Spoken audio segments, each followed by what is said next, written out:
Colossenses capítulo 2, versículo 11 e 12. Diz assim, Colossenses capítulo 2, versículo 11 e 12.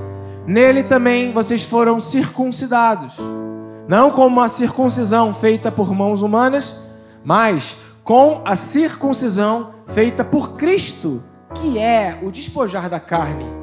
Isso aconteceu quando vocês foram sepultados com Ele, com Cristo, no batismo, e com Ele foram ressuscitados mediante a fé no poder de Deus que o ressuscitou dentre os mortos.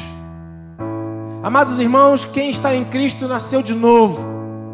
Nascer de novo é um movimento sobrenatural e espiritual. A Bíblia fala de Nicodemos, que não entendeu nada que significava nascer de novo. Mas quando a gente nasce, uma coisa fantástica acontece conosco. Nós recebemos vida. E quando nascemos de novo, a vida de Deus entra em nossos corações e meio que começa tudo de novo. Vem uma nova chance, vem uma possibilidade de construir uma nova história, vem a possibilidade de fazer diferente e acertar onde havia erros. Quem nasce de novo pode abrir mão daquilo que já fez e não funcionou e deu errado. E então abre mão. E aí agora começa a fazer de uma maneira diferente. Como uma criança. Como a Luísa era pequenininha e agora é grande. E ela cresceu, e ela desenvolveu, e ela construiu uma história. E nascer de novo significa dizer que talvez no meio do caminho a história tenha sido, de alguma forma, estragada ou alterada. E aí quem nasce de novo recebe a possibilidade de fazer o quê? De construir de novo uma nova história. Então, o texto de Colossenses, no capítulo 2, ele vem falando que aquele que está em Cristo, que é o cabeça de todo poder e autoridade, nós recebemos a plenitude da vida. E aí, então, agora, há uma explicação aqui, talvez um pouco mais difícil, sobre a circuncisão. Talvez seja importante para você ir lá na aula de número 13, que nós falamos sobre circuncisão, aqui no Debaixo da Graça, que acontece segunda-feira. Nós estamos na aula 17, indo para 18. Talvez você precise ir lá na aula de número 13. E aí você vai aprender um pouquinho mais sobre circuncisão. Ou talvez ler em Gênesis, capítulo 17, o que significa circuncisão. Mas ela, em termos muito práticos, era uma marca ou um sinal da aliança de Deus com o homem. Era uma marca física. Era uma marca feita na carne de um sinal de que agora o homem estava aliançado, comprometido com Deus. Assim como uma aliança que a gente carrega no dedo, ela é uma marca ou é um sinal de um compromisso que nós temos. A circuncisão era uma marca feita no corpo, que representava um sinal. Quem fazia a marca? Eu mesmo, o homem mesmo fazia a marca. Eu me disponibilizava a fazer a marca por conta de um compromisso que eu assumi no meu coração. E esse compromisso era entregar a minha vida a Deus, viver aliançado com Deus e me relacionar com Deus. Então o apóstolo Paulo, ele pega toda essa história da circuncisão, que é a característica de pessoas que resolveram trazer no corpo uma marca de vínculo com Deus. Essa semana eu estava vendo um noticiário e estava dizendo que alguns famosos estão fazendo tatuagens de pessoas que morreram para se lembrar destas pessoas, como numa espécie de memorial, como numa espécie de lembrança em honra ao amor que havia por aqueles que se foram. A circuncisão, ela então representa esse memorial e essa aliança, mas não por uma outra pessoa, mas com Deus. Uma marca de um compromisso com Deus. E o que é a vida com Deus, se não um compromisso com Deus? Por isso que quando a gente vem para a igreja e a gente quer trabalhar na igreja, a gente precisa estar comprometido com Deus e com as coisas de Deus. Daí a disciplina da santidade ser uma das características daqueles que trabalham para Deus. Porque eles se separam das coisas do mundo e dedicam a sua vida para trabalhar para Deus. Obviamente, esse é um processo que vai se desenvolvendo, mas é um processo importante e que se mantém vivo no coração de cada um que ama a Deus e que entende o compromisso que tem por Deus e quer trabalhar para Deus e quer viver para Deus. Então vive nessa busca de separar-se de outros compromissos e se comprometer com Deus. A circuncisão era isso, era uma decisão. E a partir desse exemplo de uma marca feita no corpo, o apóstolo Paulo então agora pega e diz o seguinte: Cristo veio e ele faz uma marca nas nossas vidas, mas não uma marca feita no corpo físico, mas uma marca que é feita no coração.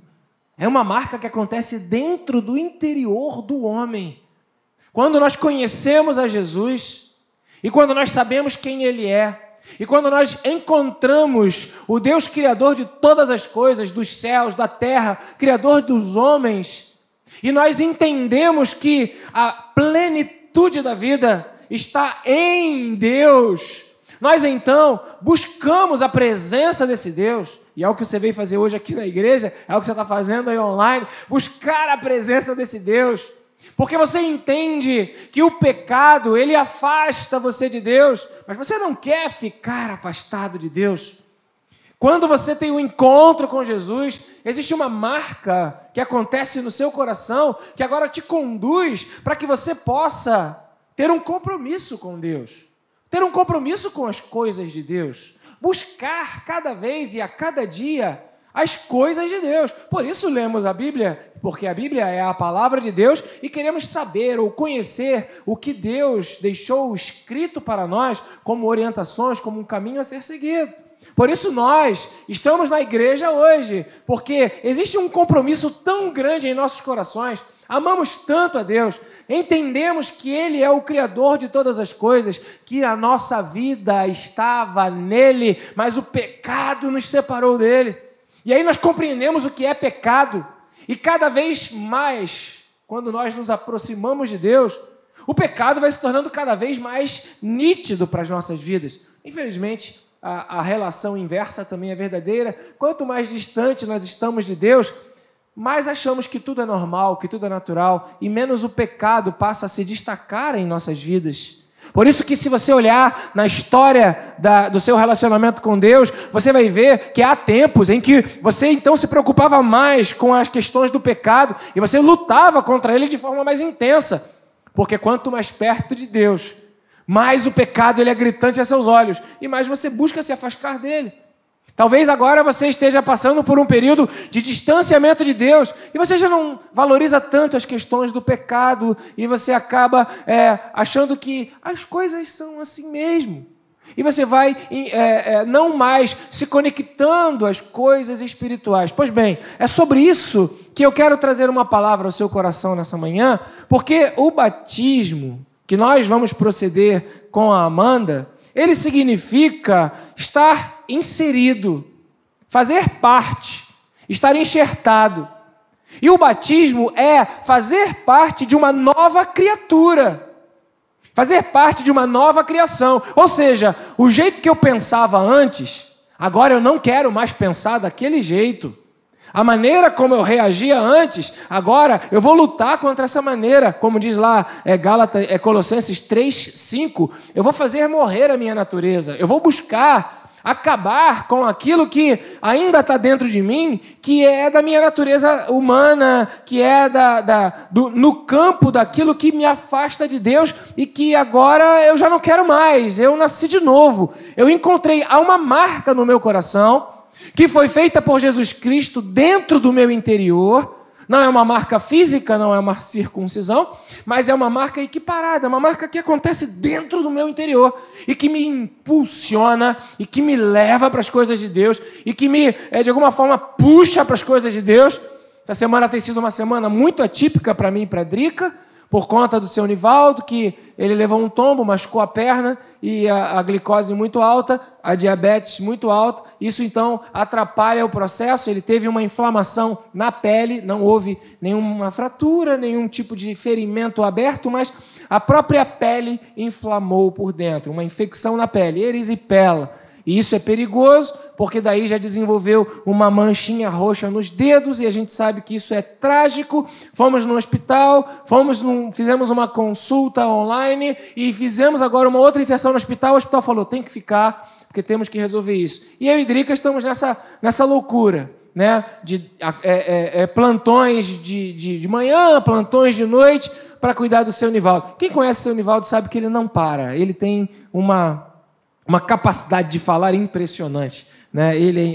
Eu acho que as mulheres precisavam conhecer ele para poder dizer, e dizem que mulheres falam demais. Mas onde eu quero chegar? Eu quero chegar dizendo que quem ama Jesus aprendeu que nós vivemos a nossa vida para abençoar pessoas. Quem nasceu de novo e conheceu Jesus aprendeu que a gente vai perdoando pecados dos outros, assim como nós somos perdoados dos nossos pecados. A gente vai entregando o nosso tempo para servir a outras pessoas. Por isso, quando nós estamos trabalhando para Deus, e o que é trabalhar para Deus? Se não ter uma aliança de compromisso com Deus, servindo pessoas, servindo seres humanos, fazendo com que estas pessoas, como cantamos aqui, possam ouvir a proclamação de que a glória e majestade estão diante dele, que a força e formosura estão diante dele. E aí, então, através de um canto novo que eu canto, através de uma expressão nova daquilo que sai para mim, outros vão ver que agora o que acontece comigo é diferente. Eu mudei de vida. Talvez no passado, um grande erro tenha sido querer mostrar essa mudança através de uma postura exterior, usando ou não usando algumas roupas, usando ou não usando algum jeito de falar, e criou-se um estereótipo do cristão. E talvez hoje a grande falha seja o abandono de todo este cuidado com aquilo que nós falamos, com aquilo que nós usamos, com aquilo que de fato serve ou não para glorificar a Deus. Mas aquele que tem esse amor por Jesus Cristo, que recebeu essa circuncisão não feitas por mãos humanas, mas feitas por Cristo, né? Entende que foi sepultado para as coisas deste mundo. E que as coisas deste mundo simplesmente não têm mais o valor ou o sentido que tinham. Claro, cada um de nós tem sonhos. Claro, cada um de nós tem planos. Claro, cada um de nós deve estudar, trabalhar, desenvolver as suas habilidades, para que elas, então, consagradas ao Senhor, sejam, como foi lido aqui no início do culto, sejam um instrumento para a glória de Deus. E quanto mais habilidade você tiver, mais Deus vai dar. Porque Deus vai dando, né, segundo a capacidade de cada um de nós, Deus vai dando os dons, Deus vai dando os talentos, cada um segundo a sua capacidade. Quanto mais você desenvolve capacidade, mais você vai ser uma ferramenta apropriada para a glória de Deus. Mas nós entendemos, de uma forma mais geral, de que a nossa vida, ela está oculta em Deus e ela não acontece aqui neste mundo, mas ela está lá na eternidade, na presença da glória de Deus. Sabe, meus amados, o grande desafio que nós, enquanto cristãos, servos de Deus, vivemos nos dias de hoje é não esquecer da eternidade. Porque, de alguma maneira, o próprio evangelho, ou o próprio vir à igreja, ou a própria relação com Deus, tem conectado demais naquilo que Deus simplesmente diz para que você não precisa ficar preocupado, porque Ele vai cuidar de você. Ele simplesmente diz que você não precisa ficar desesperado. Ele vai te abençoar e Ele vai tomar conta da sua vida. Como Ele cuida de um lírio no campo, uma ave, Ele vai cuidar muito melhor de você. E aí, então a gente começa a entender que a plenitude da vida, que foi a marca que Cristo fez em nossos corações, é o significado do batismo. Verso 12. Isso aconteceu quando vocês foram sepultados com Cristo no batismo e com eles foram ressuscitados mediante a fé no poder de Deus que ressuscitou dentre os mortos. Então, o que é o batismo? O batismo que vai acontecer hoje, que é um derramar de água, pode ser um respingar, um derramar ou um mergulhar na água. São símbolos que mostram que agora há uma inserção, que eu faço parte de uma nova vida, que agora eu não sou mais aquela pessoa que falava as coisas que eu falava antes. Não tenho as mesmas amizades que eu tinha antes. Que agora eu não vou me comportar da maneira como eu me comportava antes. Há uma coisa nova dentro de mim. Há um cântico novo. Há uma nova canção. Há um novo ser que foi regenerado ou gerado de novo. Por isso o batismo, ele é, na verdade, um testemunho que diz, olha, eu tenho uma marca de Cristo dentro do meu coração. Cristo selou a minha vida. Eu sou de Jesus. Então o que é o batismo? Olha, eu morri com Cristo, para que com Ele também eu ressuscite. Então o meu corpo natural, assim como o corpo de Cristo natural foi morto e foi crucificado, o meu corpo natural, ele também morrerá. Ele também será consumido, será destruído. Mas eu entendo que assim como Cristo morreu, e eu faço parte agora dessa realidade pela fé de Cristo, Cristo ressuscitou, eu também vou ressuscitar com Ele, e eu estarei com Ele por toda a eternidade. O batismo é uma declaração pública de que nós vamos morar no céu. Amém, querido? Se você crê e pode, repete comigo, ainda bem que eu vou morar no céu. E talvez você encontre muita gente lá. Talvez você encontre muita gente boa lá. Ainda bem que eu vou morar no céu. Então veja, essa convicção de que eu sou uma nova criatura, de que eu tenho uma marca de Cristo dentro do meu coração, me faz reagir diferente de como eu reagia antes. Então se alguém me batia antes, eu socava. Agora eu viro a outra face. Eu não consegui virar, mas esse se tornou um alvo na minha vida. Porque agora eu entendi o que é pecado. Eu entendi que eu preciso arrepender-me diante de Deus pelos meus pecados. E esse movimento de arrependimento gera dentro de mim dependência de Deus, humildade e o desejo de perdoar outras pessoas. Porque assim como o Senhor me perdoou, eu devo aprender ou eu devo perdoar a outras pessoas. Assim como eu não merecia o perdão que Deus me deu, tem gente que não merece o meu perdão, mas eu vou perdoar, porque assim como eu fui perdoado, eu também perdoarei. Tem gente que não merece ser amado, mas assim como eu fui amado por Jesus Cristo, Deus prova o seu amor para conosco pelo fato de Cristo ter morrido por nós, mesmo nós sendo pecadores e cheios de indignação. Mesmo assim, Deus escolheu me amar. Então tem gente que não merece o meu amor. Mas assim como eu fui amado por Cristo, eu vou amar. Por quê? Porque eu morri como Cristo morreu. E eu nasci de novo como Cristo nasceu de novo. Eu agora vivo uma nova vida. A característica de alguém que nasceu de novo, a característica de alguém que vive uma nova vida é uma contínua conexão com a realidade de Deus. Então, o que significa o batismo? Significa que, assim como Cristo morreu, você também foi sepultado com Ele no batismo. Significa dizer, olha, eu aprendi que as coisas que eu quero, as coisas que são os sonhos da minha vida, que a verdade, ela está reservada para mim na eternidade. Eu só descobri isso pela fé. Por isso o versículo 12 fala, isso aconteceu quando vocês foram sepultados com Ele no batismo, e com Ele foram ressuscitados mediante a fé. É pela fé. A fé no poder de Deus que o ressuscitou dentre os mortos. E se o poder de Deus ressuscitou a Jesus Cristo dentre os mortos, eu também ressuscitarei dentre os mortos. Você vai ressuscitar para a vida eterna. E essa é a convicção que você não pode deixar ser roubada do seu coração. Quantas e quantas coisas vêm para roubar a tua conexão com a eternidade.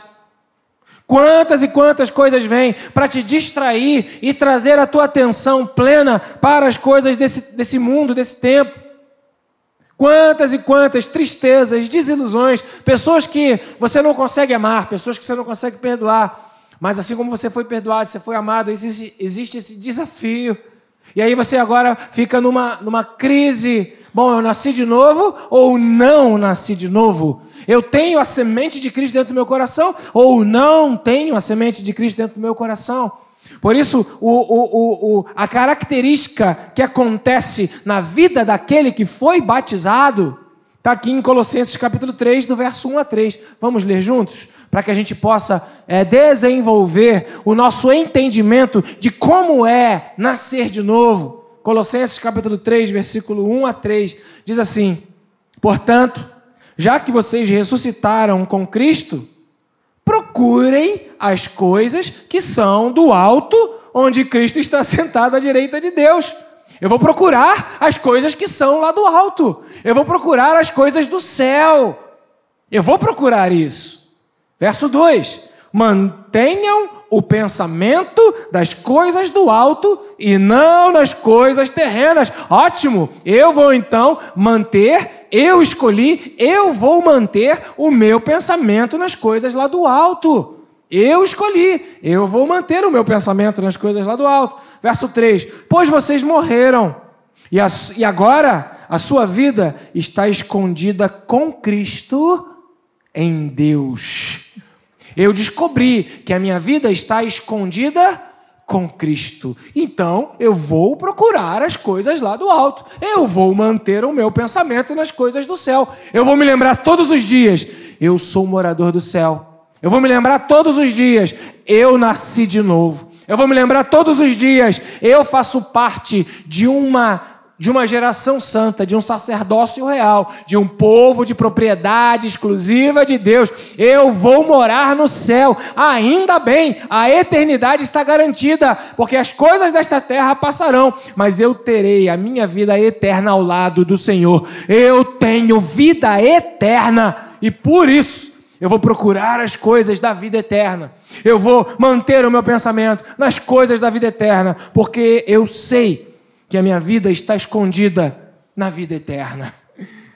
Esse é o desafio que cada um de nós que passou pelo batismo busca e procura e luta e desenvolve. Por isso temos um plano de leitura da palavra, para que haja essa conexão, para que haja esse relacionamento.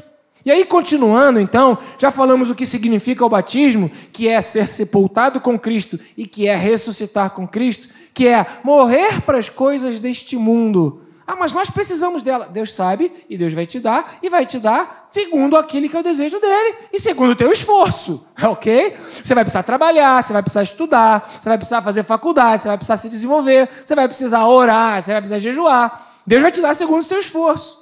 Né? Então, à medida que você for recebendo essas coisas que fazem parte da terra, ou parte daquilo que é natural, você vai compreendendo que estas coisas, elas não são o motivo pelo qual você vive. E você entende que o motivo pelo qual você vive está em Cristo. A minha vida está escondida em Cristo. Então, eu vou manter o meu pensamento nas coisas do alto, eu vou buscar as coisas do alto. E aí, vamos para Colossenses capítulo 4, versículo 2. Que diz assim, são três posicionamentos de alguém que se batiza, de alguém que entende que tem a vida eterna, que vai ficar o tempo inteiro procurando tais coisas. Colossenses capítulo 4, versículo 2. 3 posicionamentos, que é aquele que nasceu de novo, aquele que entende que a vida está escondida em Cristo, aquele que se batizou, vai ficar como alguém que procura, como um desafio contínuo, constante, diário. Colossenses 4:2. Dediquem-se à oração. Repita comigo, oração. Estejam alerta. Eu não sei se esse português está certo. Talvez seja estejam alertas. Mas quem sou eu para corrigir o que está escrito na... Bom, os professores de português de plantão me ajudem. Mas, coloca aí, repete aí comigo. Vigilância. Ok? Para não ter problema ali de estejam alerta ou estejam alertas. Vigilância. E 3, gratidão. Repita comigo, gratidão. 3 comportamentos que são alvo daquele que nasceu de novo. É a busca contínua daquele que nasceu de novo, aquele que sabe que morreu em Cristo Jesus, ressuscitou para a vida eterna, aquele que mantém o seu coração voltado para as coisas que são lá do alto, aquele que escolheu manter o seu pensamento nas coisas lá do alto. Como que eu mantenho os meus pensamentos nas coisas que são lá do alto? Colossenses 3:2 fala, mantenha um pensamento nas coisas. Como que eu mantenho um pensamento nas coisas do alto? De que maneira? 1, me dedicando à oração. 2, estando alerta. 3, sendo agradecido. A oração, a vigilância e a gratidão são condicionamentos que eu mesmo faço para a minha vida, para que eu possa desenvolver a plenitude da vida que está em Cristo Jesus, o qual eu fui selado com esse sentimento no meu coração e eu nasci de novo. Ou seja, há um desafio para a sua caminhada na vida com Deus. Há um processo no seu relacionamento com Deus. Por isso que maturidade cristã não tem a ver com aprender o movimento nas coisas sagradas. Porque quando a gente está na igreja, a gente aprende o movimento das coisas sagradas. Isso é religiosidade. A gente aprende a cantar, aprende a tocar. Você não aprende, treina que vai conseguir. Aprende a pregar, aprende a ouvir, aprende a dar o aleluia. Amém, queridos? Aí, ó, a gente aprende a dar o amém, aprende a dar o aleluia, aprende a vir para a igreja com cara de crente. Aprende a ser uma pessoa cristã, na aparência, de forma correta, mas a circuncisão ou a marca que Cristo fez é muito maior do que estas coisas exteriores. É algo que aconteceu dentro do nosso coração. E a partir daí, eu entendo que eu nasci de novo, que eu morri para este mundo, que minha vida está oculta, escondida em Cristo, e agora há um desafio de eu manter o meu pensamento nas coisas lá do alto. Como é que eu faço isso? Como é que eu faço isso? Primeiro, através da oração. Quando a gente não sabe muito bem o que é oração, a gente então recorre àquilo que a Bíblia nos orienta. E eu gosto muito desse texto que eu queria ler com vocês, que está em Lucas capítulo 18, verso 1 ao 8, que explica o que é oração. A oração é uma espécie de conexão com Deus que nunca deve ser abandonada. E para explicar isso, Jesus propôs aos seus discípulos uma parábola para mostrar-lhes que eles deviam orar sempre e nunca desanimar. Lucas, capítulo 18, do versículo 1 a 8, diz assim: ele disse, em certa cidade havia um juiz que não temia a Deus e nem se importava com os homens. E havia naquela cidade uma viúva que se dirigia continuamente a ele, suplicando-lhe, faze-me justiça contra meu adversário. Ela não queria vantagem, ela queria justiça. Verso 4. Por algum tempo, esse juiz, ele, se recusou, mas finalmente disse a si mesmo, embora eu não tema a Deus e nem me importe com os homens, essa viúva está me aborrecendo. Eu vou fazer-lhe justiça, para que ela não venha mais me importunar. E o Senhor continuou. Aí Jesus fala, ouça o que diz o juiz iníquo. Acaso Deus não fará justiça aos seus escolhidos que clamam a Ele de dia e de noite? Continuará fazendo-os esperar? Eu lhes digo, Ele lhes fará justiça e depressa. Contudo, quando vier o Filho do Homem, encontrará fé na terra? Porque a característica de quem ora é a característica de alguém que acredita. E Jesus então ele fala, você deve orar e deve insistir. Assim como uma viúva vai até um homem que aparentemente não tem nenhuma resposta para ela, mas insiste. Ela não vê o que está acontecendo no coração daquele homem. Pelo contrário, ela até acha que aquele homem nunca vai responder. Aí Jesus pega esse exemplo e ele fala, olha lá, ouça o que diz o juiz iníquo. Será que Deus, que não é iníquo como esse juiz, será que Deus, que ama seus filhos, Ele fará esperar? Não. Então, Ele vai responder e vai responder depressa. Quer apressar a resposta de Deus para a sua vida? Clame a Ele dia e noite. Ore continuamente e você vai apressar as respostas que Deus tem para a sua vida. Mas não se engane, Deus não vai te dar nada que Ele não queira que você tenha. Por isso devemos orar sempre como se o próprio Jesus estivesse orando. E oramos em nome de Jesus por causa disso. Em nome de Jesus. É como se o próprio Jesus estivesse pedindo a Deus. Ou seja, Jesus quer o que eu estou pedindo, então eu vou insistir, eu vou insistir, eu vou insistir. E de fato vai acontecer, e vai acontecer depressa. Amém, queridos? Essa é a garantia que aquele que nasceu de novo, aquele que se batizou, aquele que entende que a sua vida está na eternidade tem. Que se orar segundo a vontade de Deus, as suas orações serão ouvidas. E que se insistir e clamar e mantiver a conexão com Deus em oração o tempo todo, a resposta virá e virá depressa.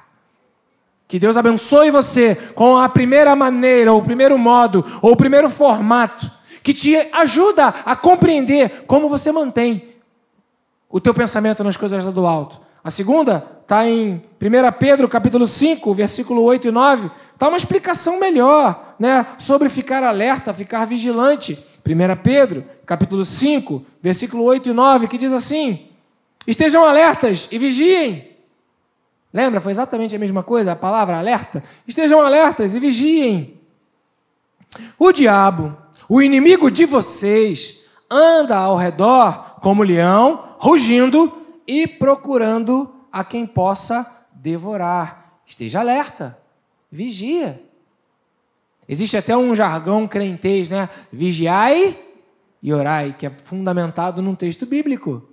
Nós precisamos aprender a ser vigilantes. Quem é que fica vigilante, senão aquele que está conectado? Eu estava assistindo, ou tentando assistir, o início de um filme com a Giovana, um dia desses que eu passei lá no hospital, cansado. Aí cheguei, eram 11 horas, 11 e pouquinho, eu comecei a ver o filme e a minha conexão ela foi dando ruído, né? Eu estou assistindo, meus olhos começaram a fazer assim, ó.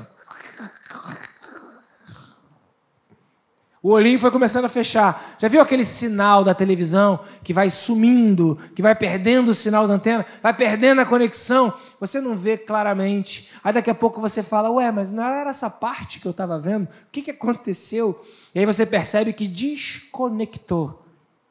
Estar vigilante é manter a conexão com Deus para se lembrar que existe pecado, que existe um diabo e que ele está procurando tragar a vida.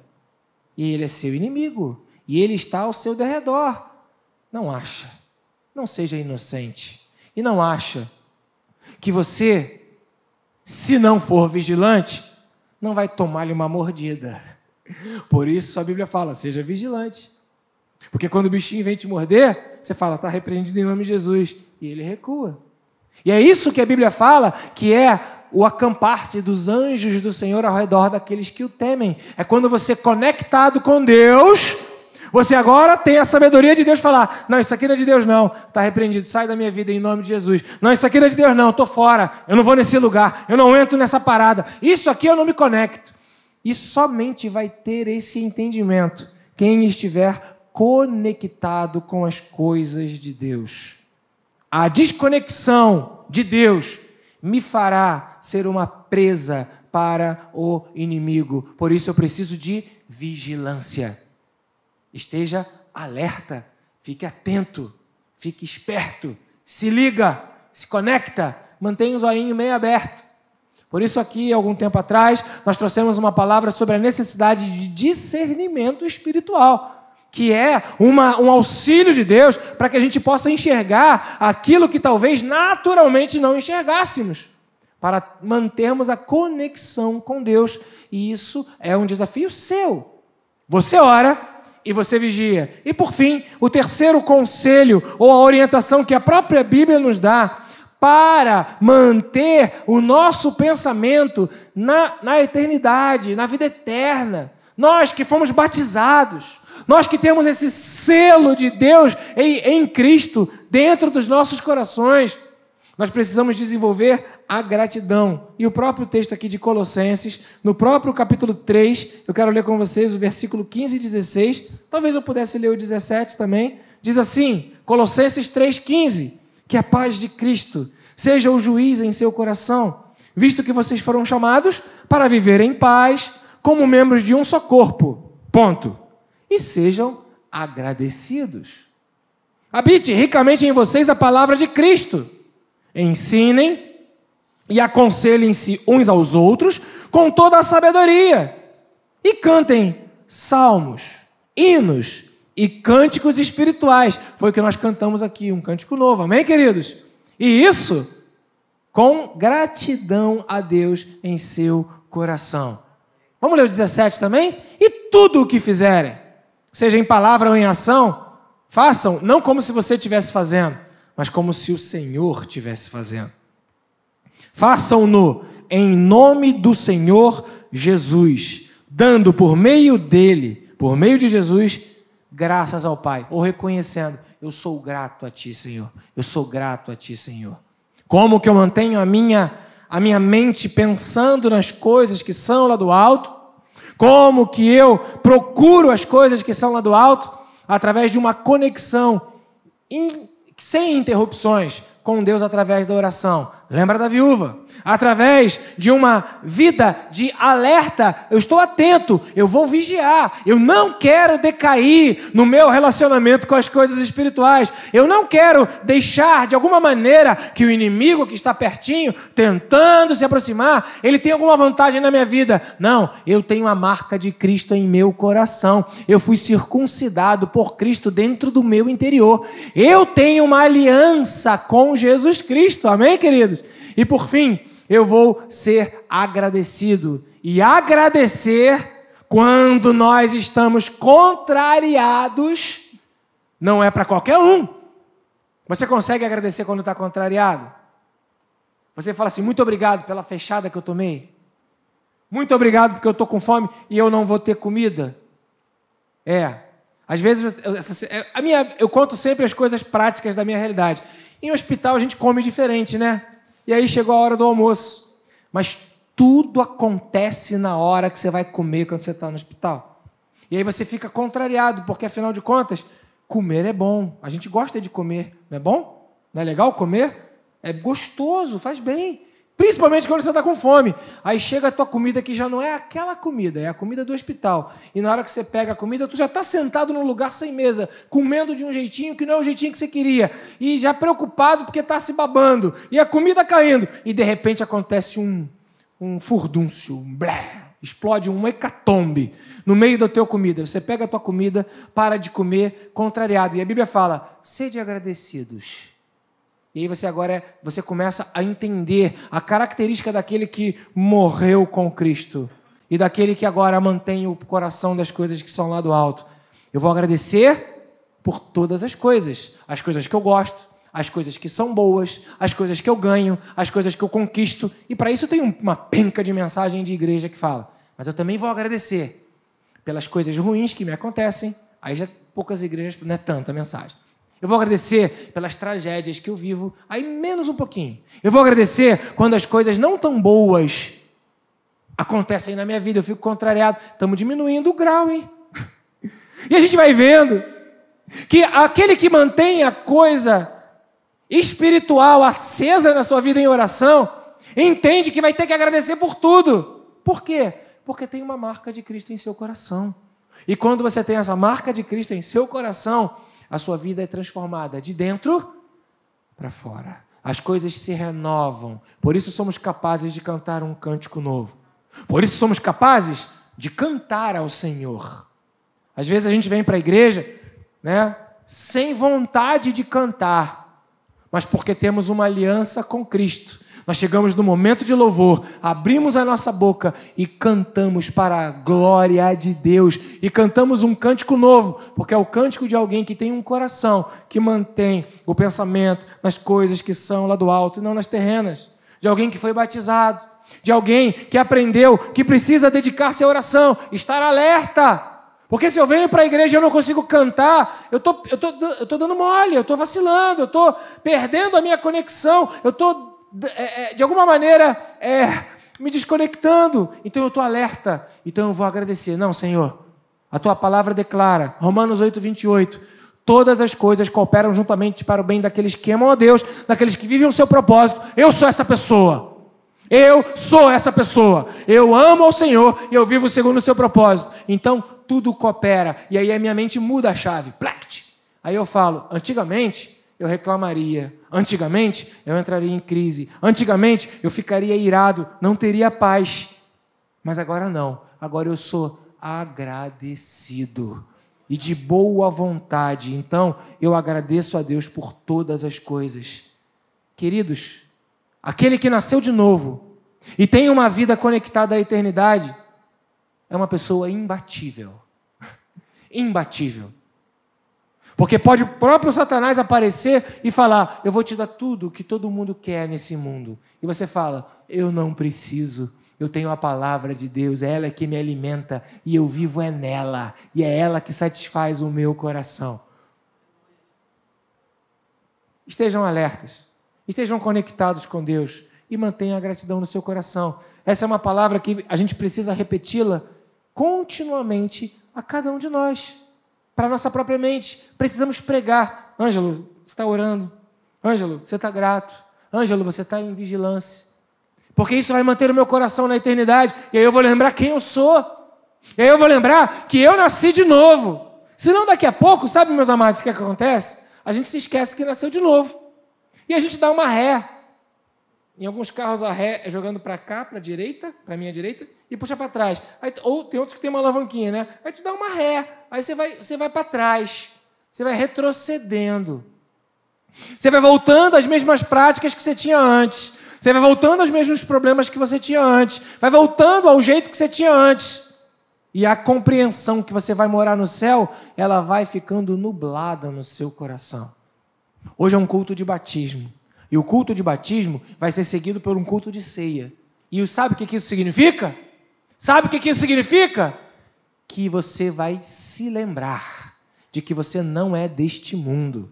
Você vai se lembrar de que sim, existe pecado. De que sim, você precisa buscar o arrependimento de pecados. De que sim, Deus é santo e exige de você um proceder de vida em santidade. E de que sim, esse é o seu desafio, de manter o seu pensamento nas coisas que estão lá no alto. Para quê?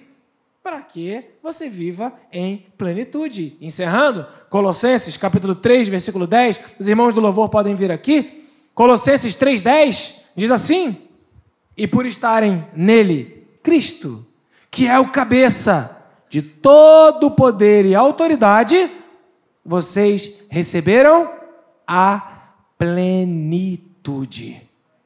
O batismo, a ceia, é para lembrar que você tem a plenitude da vida em Cristo Jesus. De que, contrariado, você fala, peraí, Deus está no controle de todas as coisas. De que, sem tempo, você fala, peraí, de boa vontade eu me gastarei e me deixarei gastar, porque Deus é Ele que abre portas e é Ele que fecha portas. E eu dependo de Deus o tempo todo, para tudo, em todo momento, em todas as circunstâncias. E aí eu vou agradecer a Deus. Muito obrigado, Senhor. Muito obrigado, Senhor. Muito obrigado, Senhor. E eu quero chamar você para esses 3 desafios nessa manhã. Primeiro desafio, o desafio da oração. Segundo desafio, o desafio da vigilância, de estar alerta. E o terceiro desafio, o desafio da gratidão. Amém, queridos? Vamos nos colocar de pé, em nome de Jesus.